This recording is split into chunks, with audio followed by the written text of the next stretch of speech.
Welcome, everybody, to this special bonus episode of Daily Dose of Aramaic. I can't believe it. Here we are at the 3-year anniversary of Daily Dose of Aramaic. We've been doing this for 3 years, working through Biblical Aramaic for Biblical Interpreters, reading through all of the Aramaic scripture in the Bible, in Daniel, Ezra, Jeremiah, Genesis, and now we're in the Targums, and who knows where we're going to go in the years ahead. To celebrate this special anniversary, I'm just thrilled that we have the opportunity to speak with Dr. Benjamin Noonan. Dr. Benjamin J. Noonan earned his PhD in Hebrew Bible and Ancient Near Eastern Studies from Hebrew Union College, Jewish Institute of Religion, writing his dissertation on loanwords in Northwest Semitic languages. This work formed the basis of his book, Non-Semitic Loanwords in the Hebrew Bible, a lexicon of language contact. Perhaps of special interest to viewers of Daily Dose of Aramaic is his second monograph, Advances in the Study of Biblical Hebrew and Aramaic, New Insights for Reading the Old Testament. Dr. Noonan has authored book chapters and journal articles across a wide range of subspecialties in the field of Hebrew Bible studies, and he is professor of Old Testament and Hebrew at Columbia International University in Columbia, South Carolina. Welcome to Daily Dose of Aramaic, Dr. Noonan. Thanks, Dr. Callahan. It's really great to be here. Well, it's a joy, it's a thrill, and I can't wait to dive into our interview. Are you ready? Yep, I'm ready. Okay, well, let me ask you this to get us started here. Please share what led you to become an academic in the field of biblical studies. All right, so my journey toward becoming an academic in biblical studies has been a little bit of a long one and an interesting one, but I'll give the short version because we've only got so much time. But I grew up in a Christian household, and so I came to faith at an early age. But I didn't really make my faith my own until probably about junior high or high school. And it was also around that same time that I really started developing an interest in the sciences. My dad was an electrical engineer, and he passed on that interest to me. But at the same time, my mom, she had her training in nursing. She didn't have any formal training in Bible, but she was always studying the Bible for herself. And so she passed on that interest to me. So I went away to college. I had a little bit of a dilemma. What should I do? What should I study? I've got both of these interests here. And I picked physics because I was really good at math and science, and specifically physics in high school. So I went to Wheaton College and I majored in physics. But as I said, I had this interest in the biblical languages. I wanted to be able to understand the Bible as best I could. And so I told myself, I'm going to take Greek and Hebrew. And I did. And I was also even able to take a semester's worth of Aramaic. And this I loved it. It unlocked a whole new world for me, which was just fantastic. And God used that to redirect me. And so what I ended up doing is I stayed on another year after finishing up my bachelor's in physics. I did Wheaton's exegesis program, gave me a chance to take a look at the languages of the world of the Bible, as well as just more generally the world of the Bible. And God used that time to confirm for me, yes, this is the path that I want you on. I had been planning to do a research position in physics. I just wanted to do research in a lab, but God showed me, no, this is what I want you to do, and just gave me this love for studying biblical studies, especially when seen within the world of the Bible, that kind of context. So I pursued that, went to Hebrew Union, and I love it. And it's just been a great thing for me to do. Well, cool. Well, here's a question for you that I don't get to ask everybody. Okay. Now, there's another academic in the field of Hebrew Bible in your family. Could you tell us a bit about the other Dr. Noonan and how you met? Yes, there is another Dr. Noonan. I would say the better Dr. Noonan. She also has her PhD in Hebrew Bible, and we met at Hebrew Union College. She was also, like I said, getting her PhD there. Some of your viewers may even be familiar with her because she does a podcast that she does for Glossa House, part of their proof text series. And her field is really second language acquisitions. So thinking about how do people learn languages, and how can we apply that to the study of the teaching, especially the teaching of the biblical languages, to help our students learn the best that we can. So she's done a lot of work in that. She actually published a handbook relatively recently with Glossa House. She's working on some graded readers of the Hebrew Bible right now, and I've really benefited just talking with her, learning from her, and applying what she's learned herself in my own teaching of the biblical languages, and that's been really fun for us. Cool.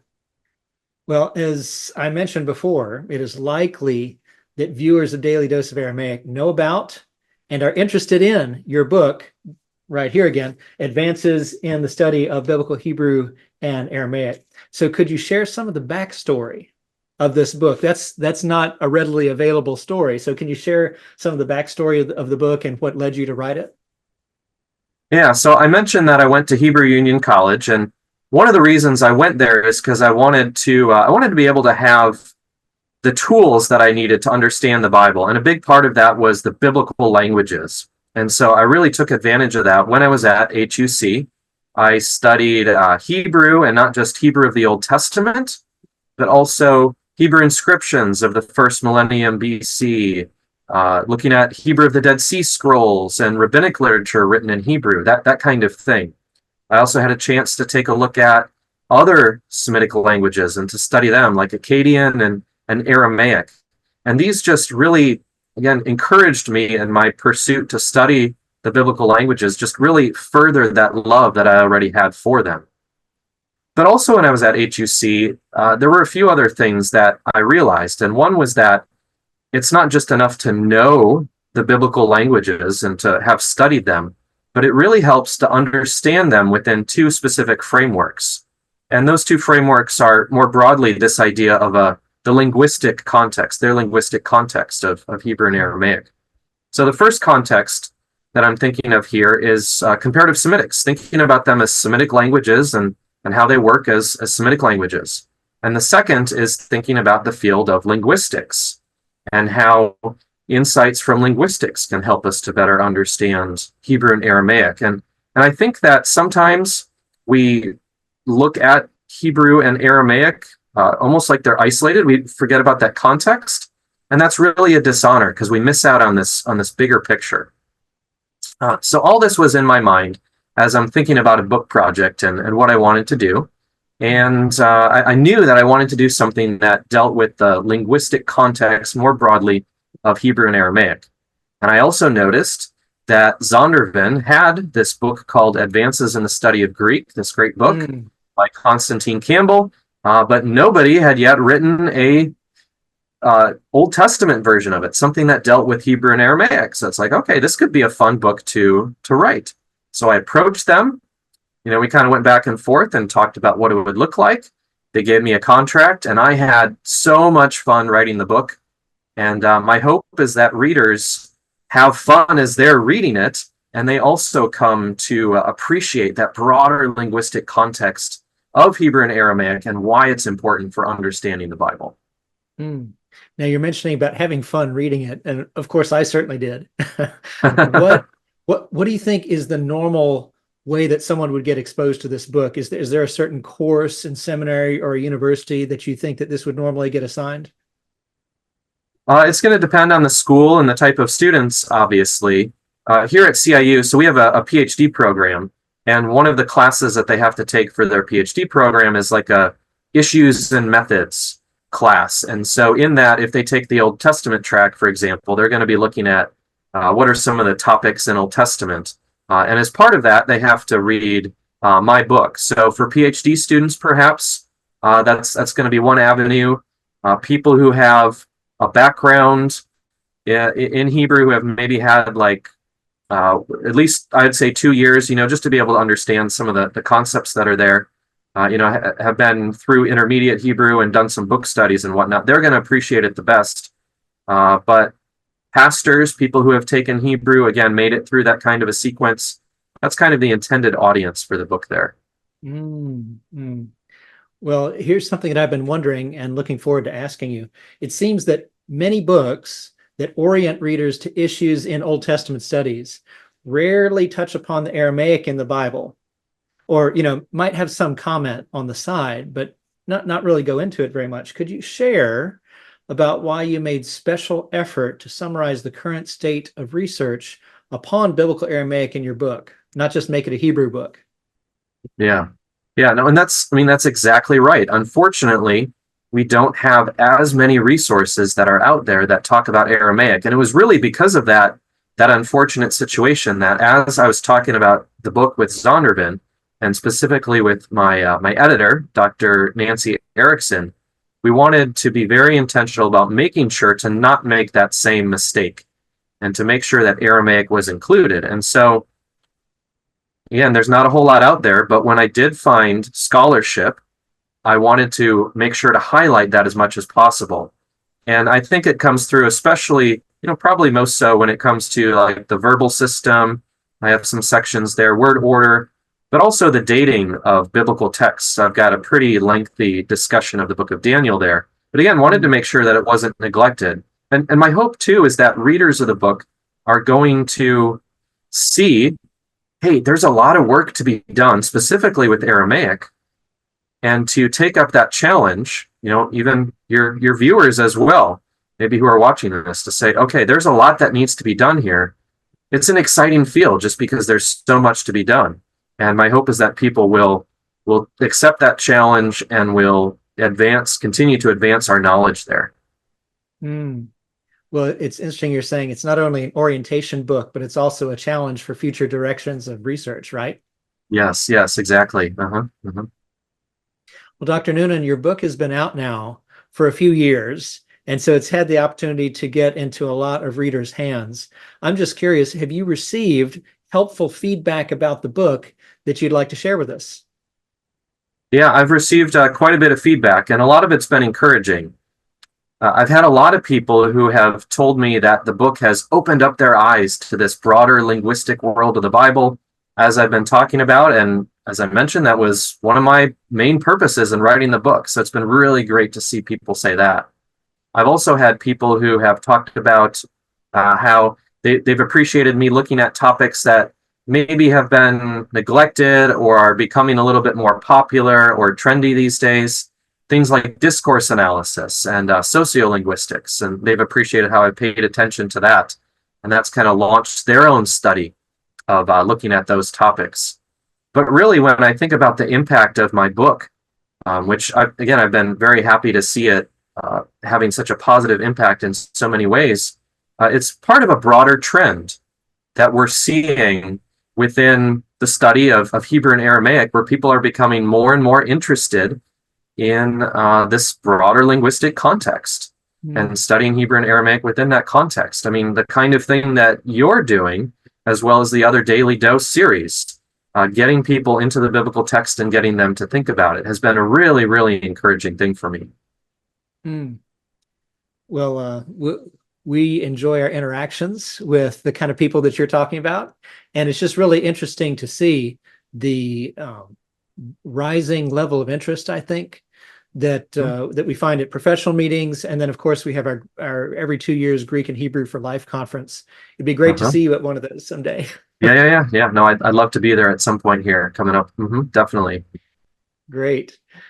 Well, and then, so people have expressed their encouragement to you for writing this book. And then, are there areas where, since a few years have passed, are there areas where you would say you'd want to add something to the second edition when it comes out? Yeah, definitely. And that's something I've talked with Zondervan about. The idea, at this point at least, is to eventually come out with a second edition. Wow. There's things I might change. So obviously, when it comes to writing a book like this, you got to keep some things and leave some things out. And there's things I could have put in, I had to make choices about. There's even been resources that have come out since then that obviously I couldn't have known at the time I was writing, if they weren't out then, that I would include for a second edition.